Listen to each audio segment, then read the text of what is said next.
Today, we are visiting the Ghanaians to immerse ourselves in their festivals and traditional celebrations.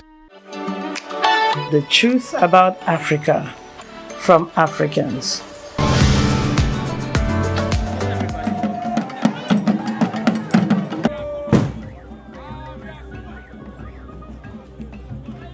We'll be looking at the Aboakyer festival, which takes place on the first Saturday in May, the Hogbetsotso festival, I hope I pronounced it right, and the Homowo festival are held around August or September each year. The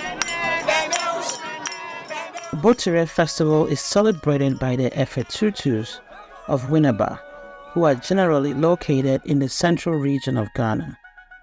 And just for a simple digress to educate our viewers who may not be of African descent, I must explain that festival celebrations on the continent of Africa may be celebrated in a particular nation, but it is not necessarily celebrated by the entire nation.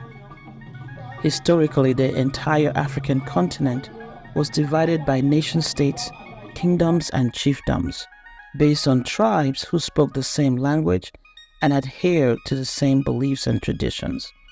And any festivals or celebrations were carried out by said tribes within their natural boundaries.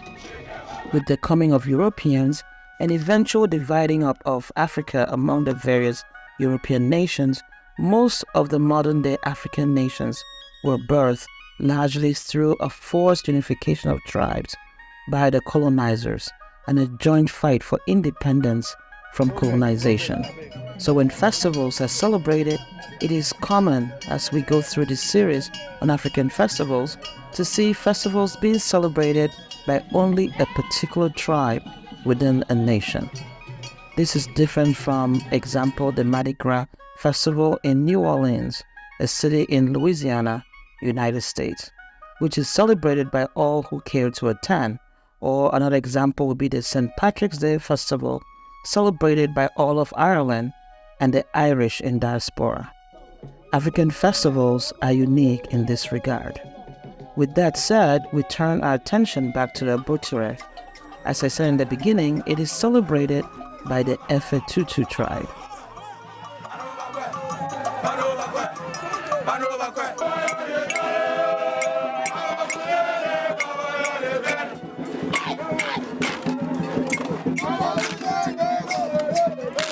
It's an ancient festival involving animal sacrifice to the god Otu in thanksgiving for the safe migration of the F22 people from the ancient Timbuktu, Sudan Empire to their present home in Winneba. It is also a time to seek the god's protection from evil and pray for a good harvest. At its inception, the priest of Otu would offer a young member of the royal family each year. But the people pled with the god Otu to let them offer an animal sacrifice instead of human sacrifices.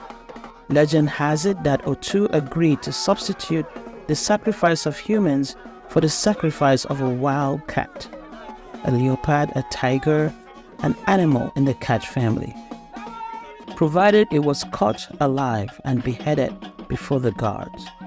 History has it that most people lost their lives in an attempt to hunt down and catch a wild cat, which resulted in a second plea to Otu, and the god accepted the offering of a buck instead. The term Aboakyer means catching a live animal. It is from the Fanti language. On the morning of the festival, two separate companies of men, known as Asofo, usually wearing shorts only and bare-chested, armed with sticks and clubs, go into the woods to hunt for a live deer. The goal is to be the first to catch the live deer and bring it for the Omanahehe. During the hunt for the wild buck or wild deer, other groups compete in tug-of-war.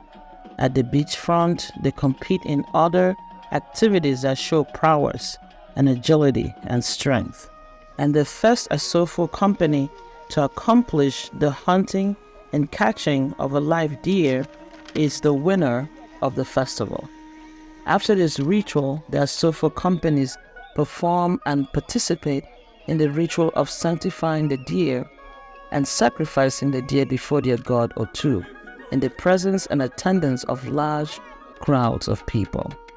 The 2024 festival was attended by the Ghanaian president, Nana Addo Dankwa Akufo-Addo, and other dignitaries.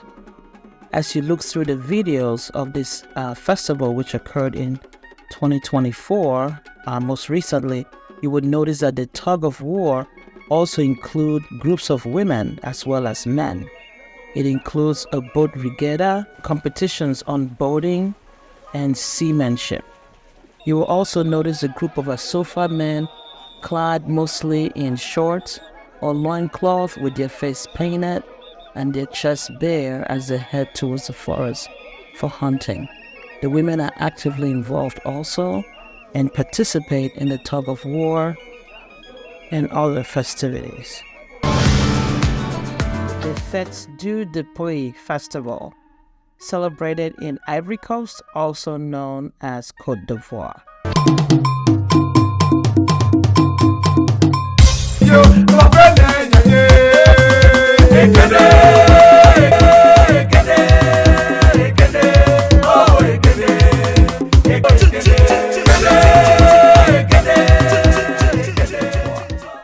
It is celebrated in April each year. It is held in Gaumont, which is located close to the city of Abidjan. Fete Dipri marks the founding of the BG people. The role of leading the festivities is handed down from generation to generation through initiation. In 2024, Kofi Ngusan was chosen. He was initiated by his father, who held the power before him. And one day it is expected that Mr. Ngusan will have to initiate his son or younger brother before he passes away.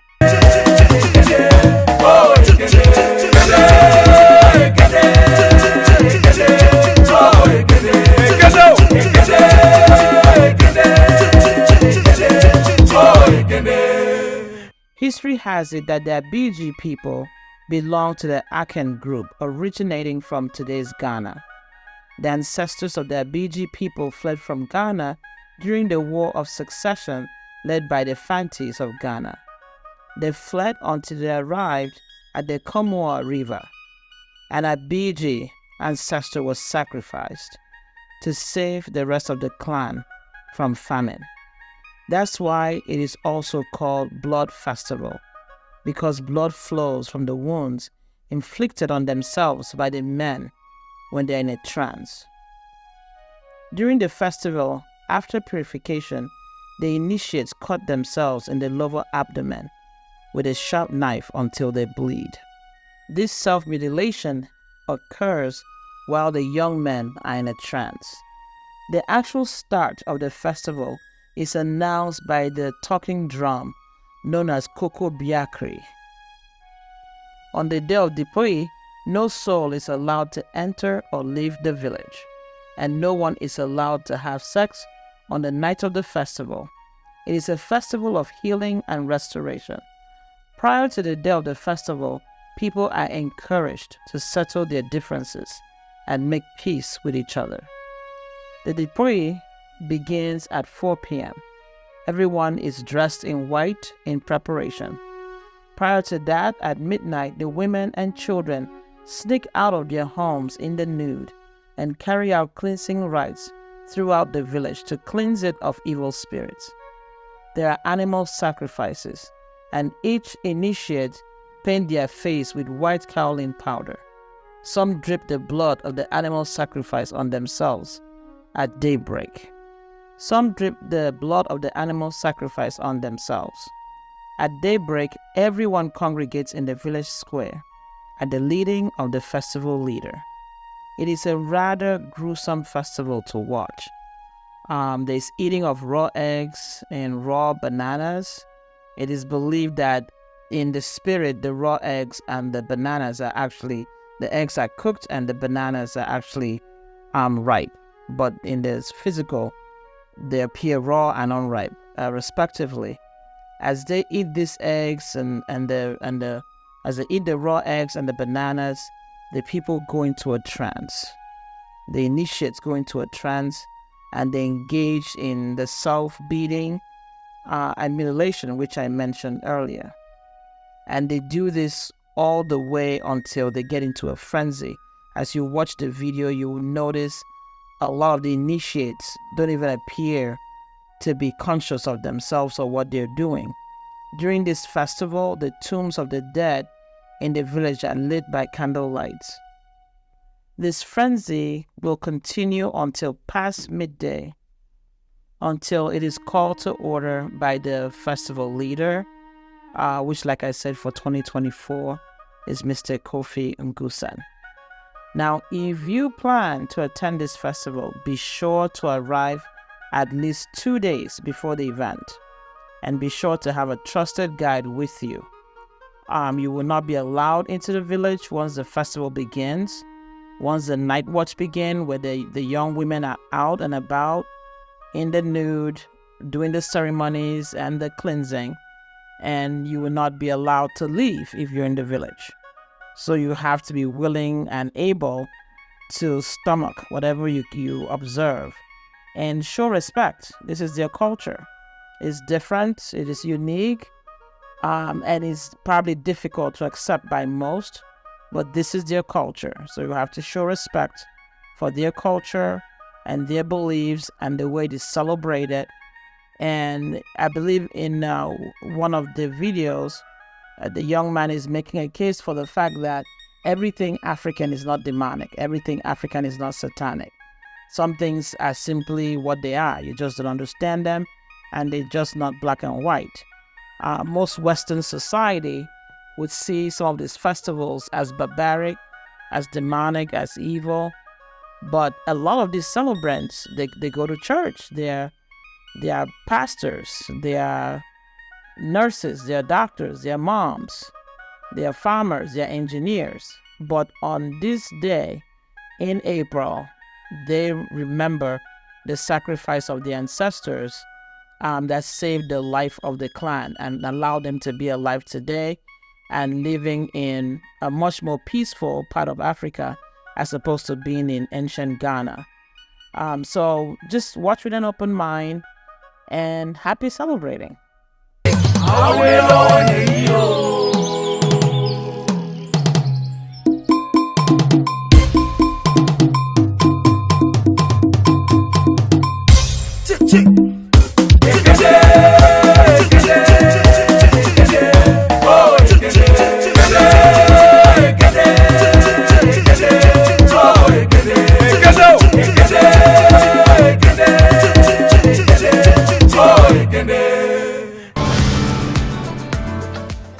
The Gerewol festival is celebrated in October each year, usually in the Republic of Chad.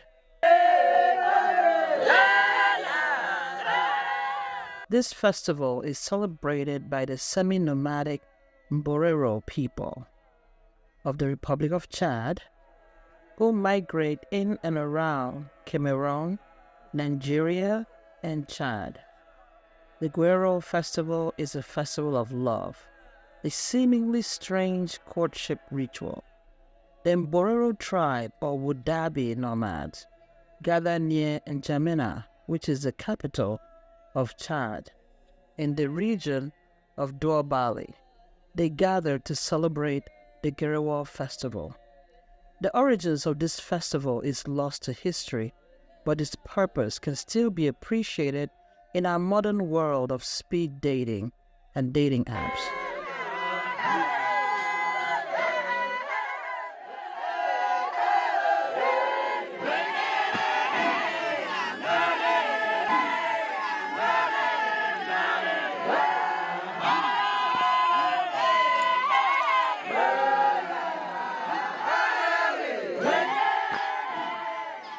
Notice how the boys paint their faces and make facial expressions to make their eyes wider and their teeth whiter. The paint is derived from barks and tree roots, although more recently modern face paints are being used. The women are also just as eager to pick a mate. They decorate their faces with sacrifications of various designs. The exact site of the festival changes every year depending on where there's good grazing for their cattle. The Mborero set up temporary mobile homes called Sudu in the chosen pasture, and more arrive daily until they gather in their hundreds.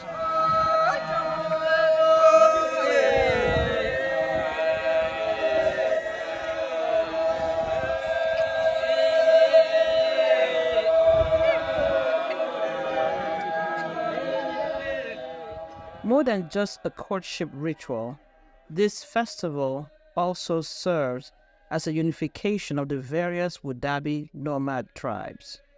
It runs for about 1 week. The boys and men spend hours donning their face makeup to enhance their teeth and their eyes. They wear their best attire done with cowrie shells and ostrich feathers. Their goal is to attract the attention and be the chosen by one of the single girls in the clan. The girl joins the dance of the boy she likes. She touches his heart with her hand, and immediately afterwards, the couple disappear discreetly together into the night.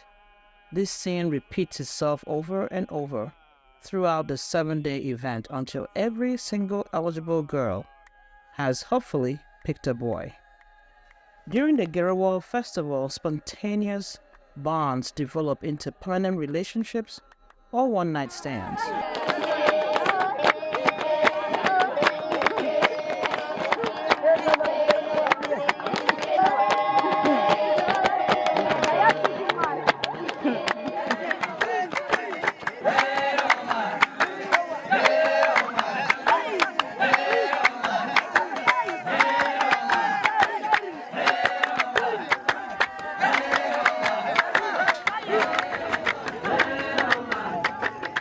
The Wudabi people are historically polygamous, though the first marriage is usually arranged by the families. This festival has outlasted European colonial influence, probably due to the fact that its celebrants have remained nomadic and the festival location changes each time, usually depending on where they find pasture for their cattle. This constant moving and changing does not lend itself to the more standardized colonial form of government which the colonizers brought to Africa.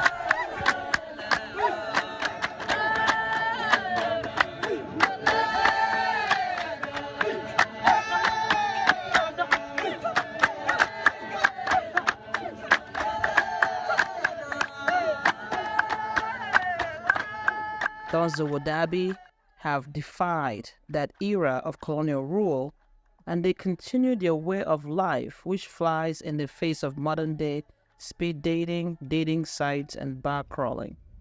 It is the most colorful dating festival on the planet, and we wish them many more prosperous years ahead. The Hogbetsotso Festival. This festival is celebrated by the Anglo-Ewes of the Volta region in Ghana. It is also known as the Festival of the Exodus. It is celebrated to commemorate the escape of the Anglo-Ewes from the tyrannical rule of Notsi Agokoli of Togo.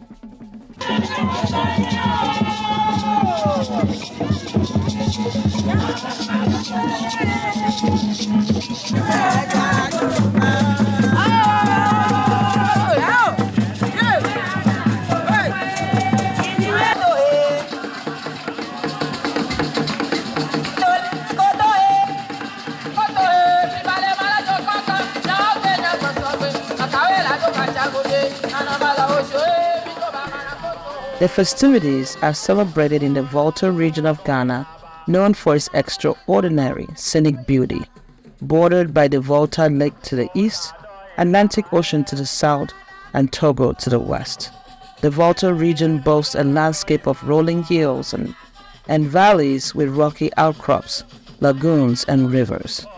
The festivities include a peacemaking period where all existing problems are supposed to be resolved. It involves a purification ceremony where the traditional stool is purified.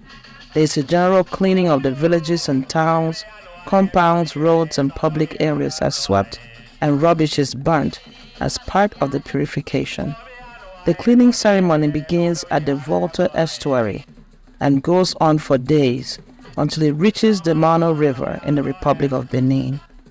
A Durbar of the chiefs and peoples all dress in colorful regalia and congregate, while the chiefs sit in state to receive homage from their subjects. There is dancing and music and singing and lots of merrymaking. The Durbar takes place on the first Saturday of November in Anloga, the traditional home of the Anglo-speaking Ewees in the Volta region. The festivities and celebration also include drumming and dancing to Husago by walking backwards, which is claimed to be the way the Anglo people eluded their enemies as they escaped the tyranny of the wicked King Angokoli of Togo.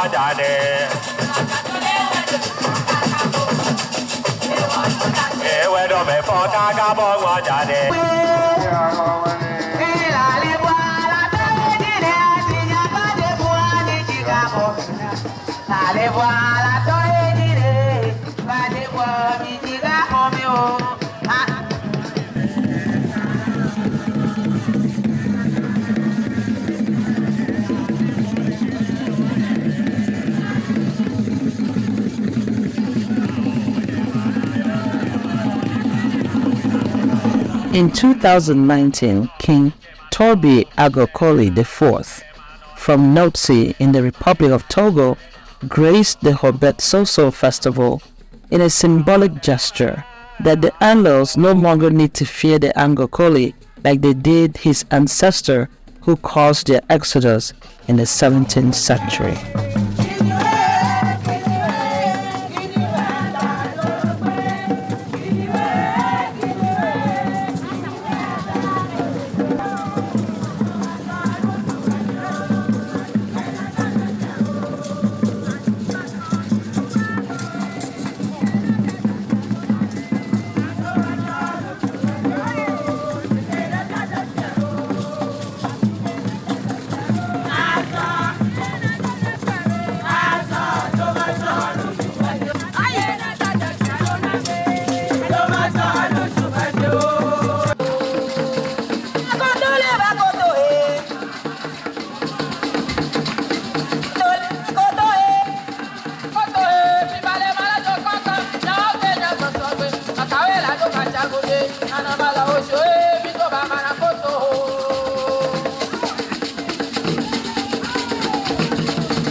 The Homowo festival, celebrated in August and sometimes in September. The term Homowo literally means hunger hoot in the Ga language. To hoot means to jeer, so it means to jeer at hunger or laugh at hunger.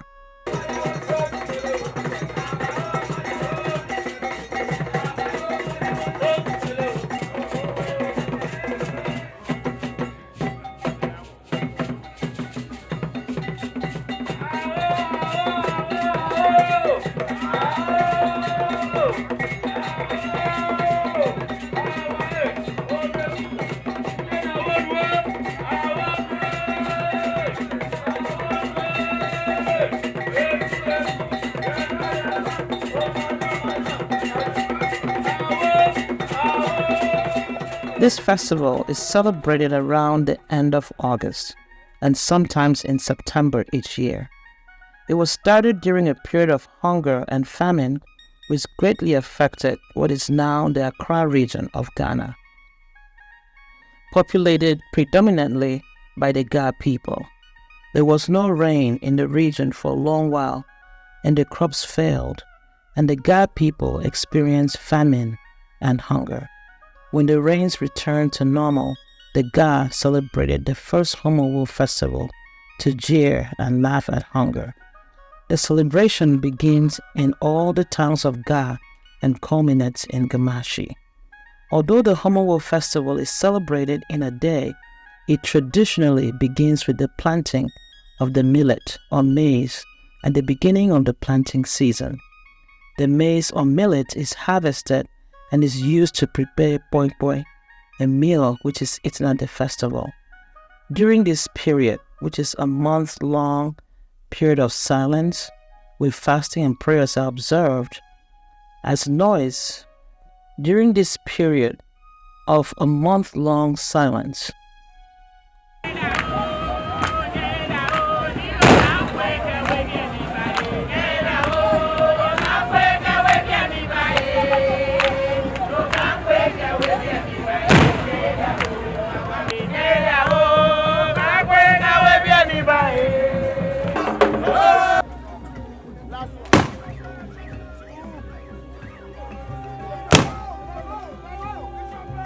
and the food is sprinkled on the grounds of each town.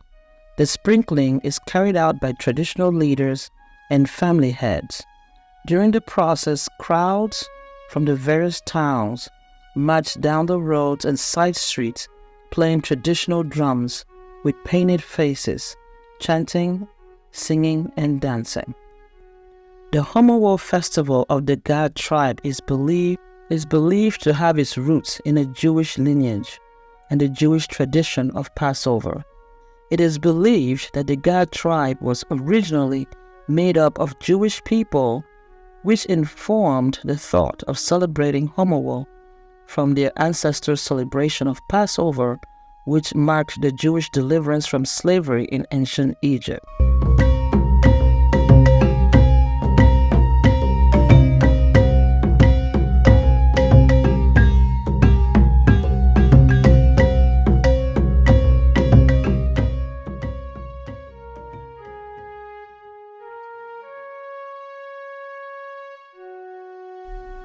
In 2024, this festival begins on August 6th and runs through August 27th with various activities. In addition to the month-long silence where hand clapping, drums, and other noise making is prohibited in traditionally sacred grounds, other activities take place such as the Accra Intercity Homowo Marathon. Runners take part in a 21 and 10-kilometer race, preceded by a 2-day sports fair with a product and services exhibit. All the clans of Ga, known as We, participate in Shiba, the rites for the cleaning and clearing of the sacred farms for the planting of millet or maize. A schedule of its performance is released each year to guide celebrants.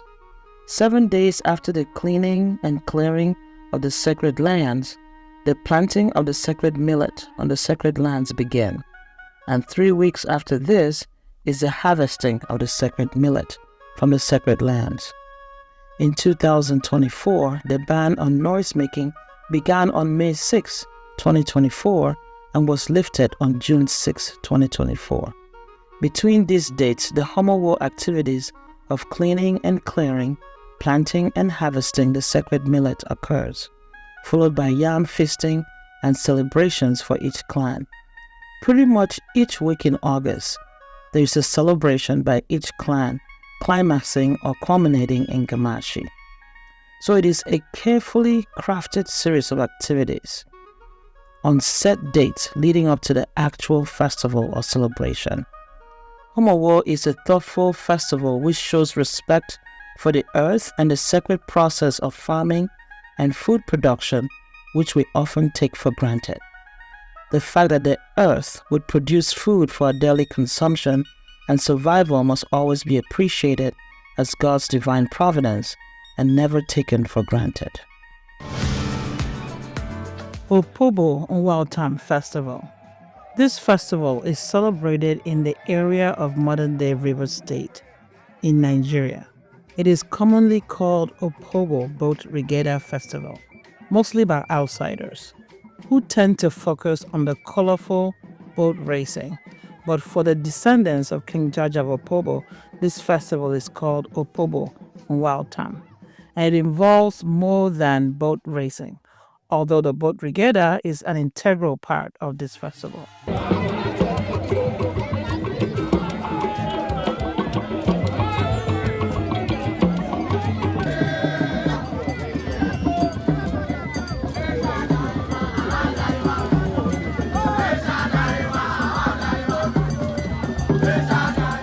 History has it that this festival is a cultural heritage of the Ibani people, and as it spread to various regions over generations, this festival has spread also.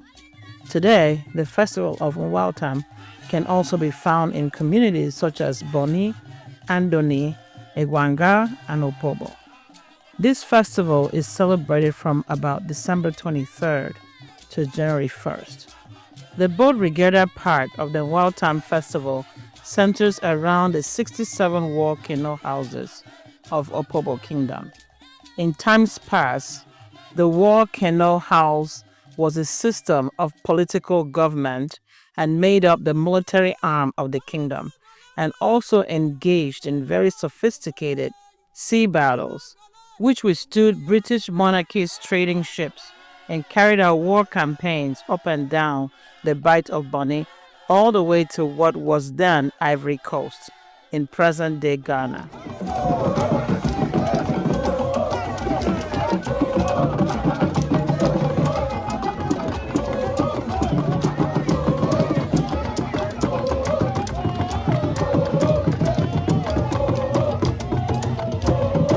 Today, these war canoe houses are mostly ceremonial, but still fully constituted and functional.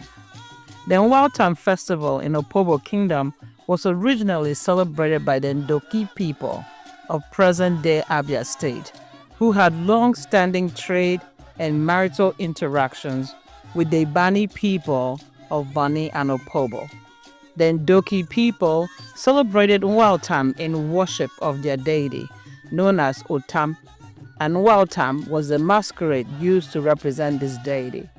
The masquerade was integrated into Opobo culture when, according to historical accounts, the Opobo people, led by Captain Oranta, transported the original totem, which was a mummified Uruan head, from Azumini down the Imo River to Opobo. This marked the beginning of the Uruan festival. It was basically an adoption of Ndoki gods and worship style. This would suggest that the deity Otam was believed to be powerful and desirable for any tribe wishing to advance in strength and prosperity. This festival also commemorates the establishment of the Opobo Kingdom on January 1st, 1870.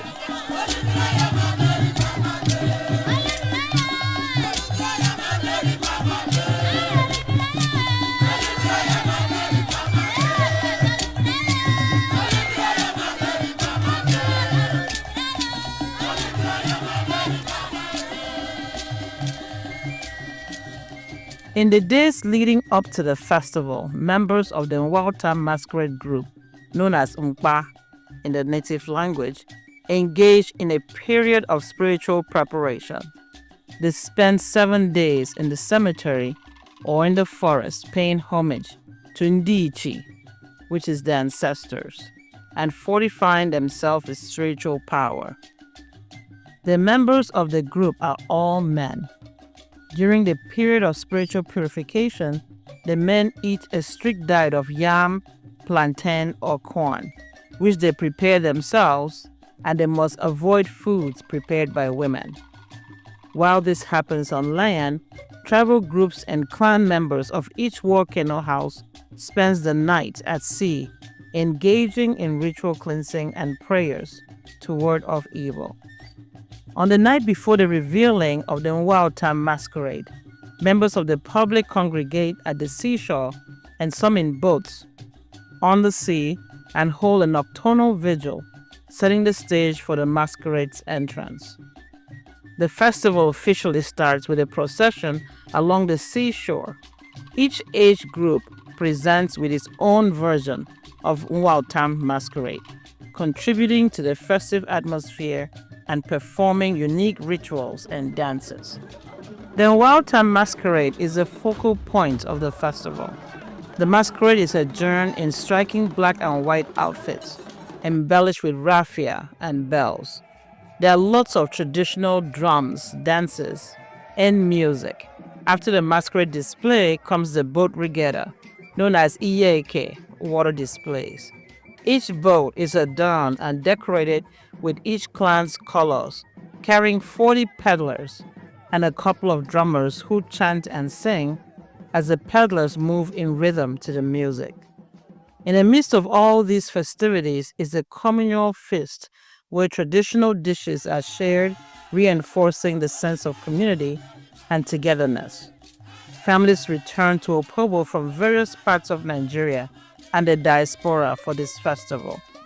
The event has evolved from a local tradition into a grand carnival-like celebration which attracts visitors and engages the community in a vibrant display of cultural heritage. The boat regatta is a mesmerizing spectacle with elaborately decorated canoes gliding through the waterways, driven by rhythmic paddling of their crew. The air is filled with the sounds of drums, traditional songs, and cheers from onlookers.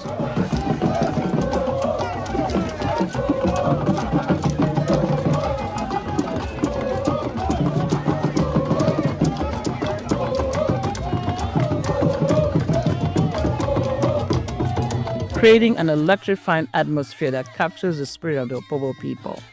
The regatta is not just a competition, but a celebration of the kingdom's history and the strength of its community. A key highlight of the festival, like we said earlier, is the appearance of the Nwautam masquerade, which usually takes place on the first day of January. Beyond its entertaining value, the Opobo Regatta Festival, or the Nwautam Masquerade Festival, plays a crucial role in promoting unity and fostering a sense of identity among the Opobo people. It is a time when diverse cultural groups within the kingdom come together, strengthening communal bonds and celebrating their shared heritage. The festival also attracts tourists from across Nigeria and beyond, providing a significant boost to the local economy and showcasing the cultural richness of the Opobo kingdom to the world. The festival is a nostalgic reminder of the kingdom's glorious past and a celebration of its enduring traditions. It is unmissable for anyone interested in experiencing the vibrant culture and history of Nigeria. Through the Nwautam Festival, known to outsiders as the Opobo Regatta Festival, the kingdom preserves its ancient customs while embracing the future, ensuring that its cultural legacy continues to thrive for generations to come.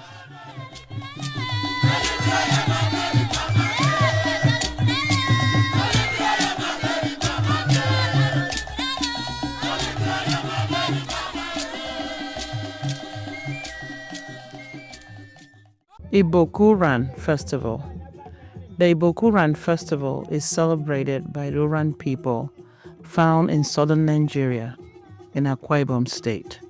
Iboku Uruan Festival is a celebration of the culture of Uruan people, which is very rich and vibrant. It is also shrouded in mystique and what some refer to as witchcraft.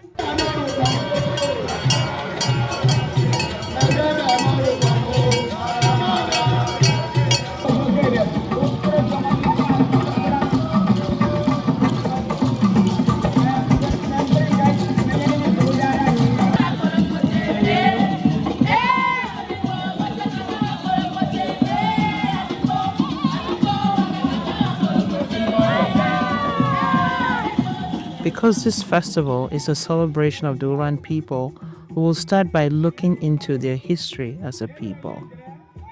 In about the 8th century AD, the Uran people of southern Nigeria are believed to have migrated in different waves from parts of modern-day Congo and traveled into Cameroon to a place near the Rio del Rare in southwest Cameroon, a place they name Uran Akbe.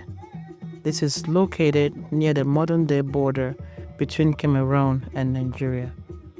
It is believed that the Uran people settled there and grew in numbers for centuries until the First Batanga War, which was a series of conflicts between the Batanga people located in present-day Cameroon and the European colonial powers, which consisted mostly of the Germans. This war was a resistance to colonial rule and slavery. The destabilization of the Batanga Wars caused the people of Uran to migrate further to the area of modern-day Cross River Basin in southern Nigeria. They named it Akane Obio Uran. This is estimated to have occurred in the 18th century. From then, more Uran settlers joined the original migrant brethren. Each group of migrants were called Iboku. At its height, the Uran people consisted of 12 clans. Today, the Uran people recognize 7 clans. During their migration, the people of Iboku Uran brought with them their deity known as Atapo. They believed her to be an intermediary between the Uran people and Abasibom, which is Almighty God. This deity is believed to reside in Akwa Uran, which means the Great Uran River, a great mother deity associated with water, a marine spirit. It is believed that she defends the Uran people and territories from evil spiritual forces. The Uran culture also includes the Ekwe society, a masquerade secret cult consisting of only men, which was used for entertainment and to maintain law and order in Uran society.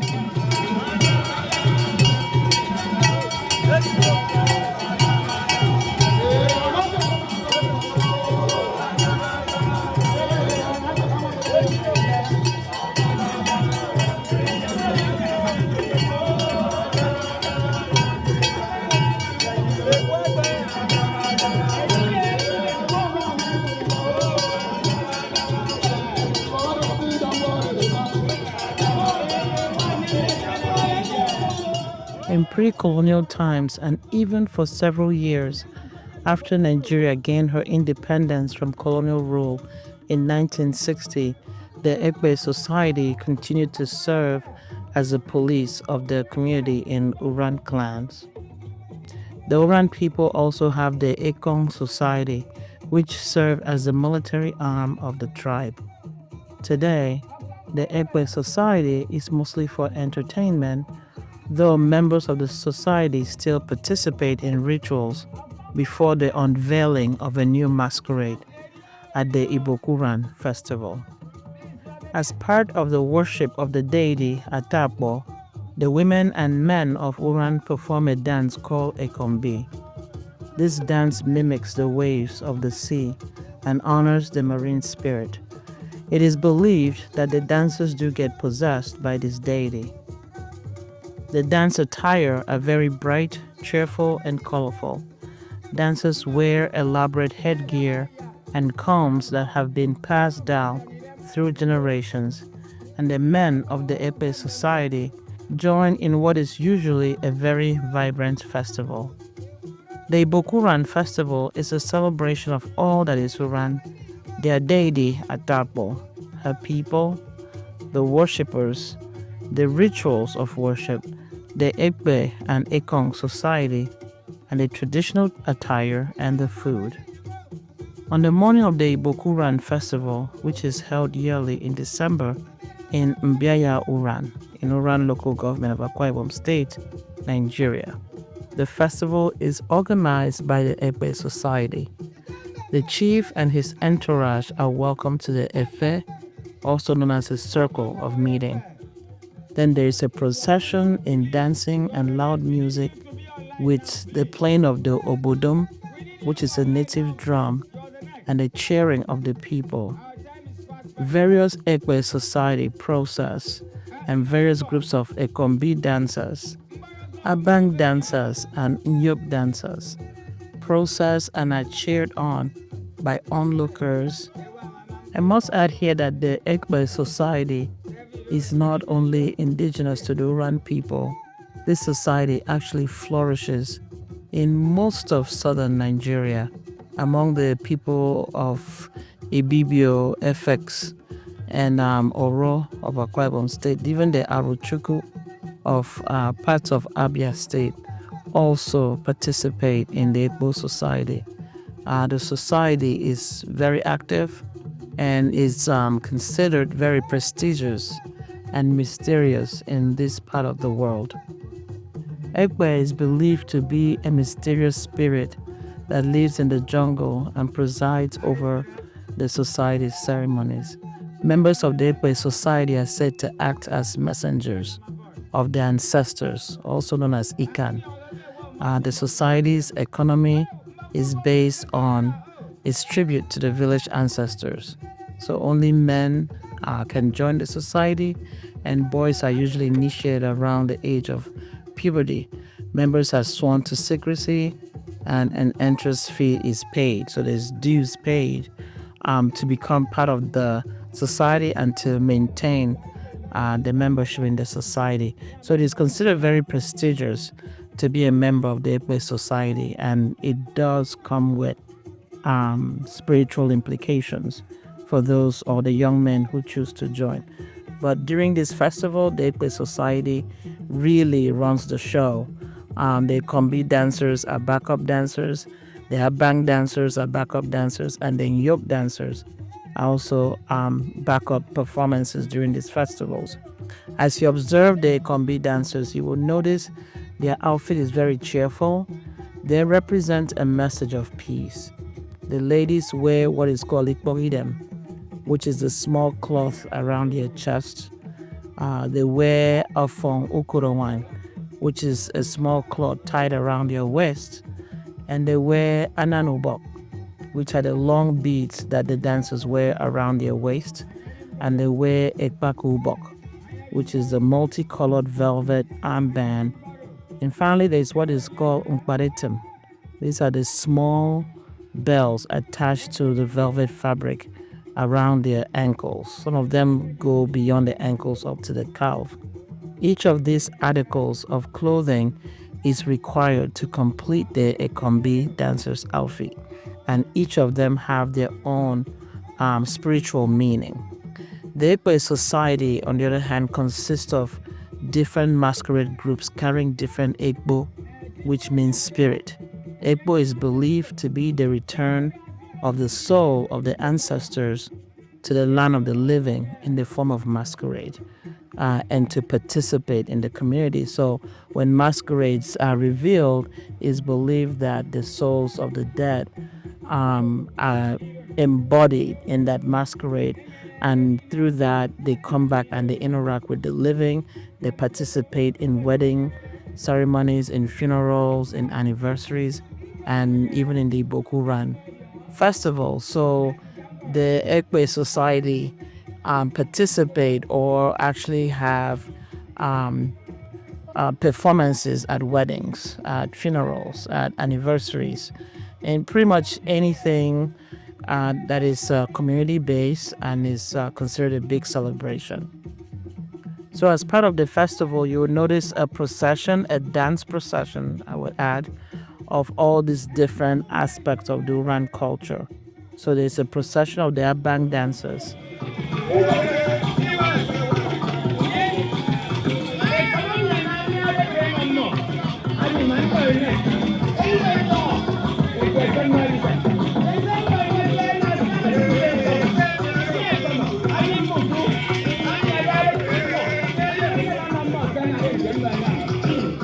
Abang means pot, a pot made of clay or clay pot. This dance symbolizes fertility from the goddess of the water called Ndem, which means mermaid. This dance is also used to celebrate the god of the earth called Abasi, who is believed to be the source of fertile soil for plants and abundance. Following next in procession is the Inyok dance, performed mostly by men. This dance is usually performed during fishing expeditions and tribal wars. It is used to motivate the men to acts of prowess. It's used to encourage the men, pretty much to ginger them up and to get them fired up, either for war or for fishing expeditions. Now, during the festivals, there are also various fetishes and rituals that are performed.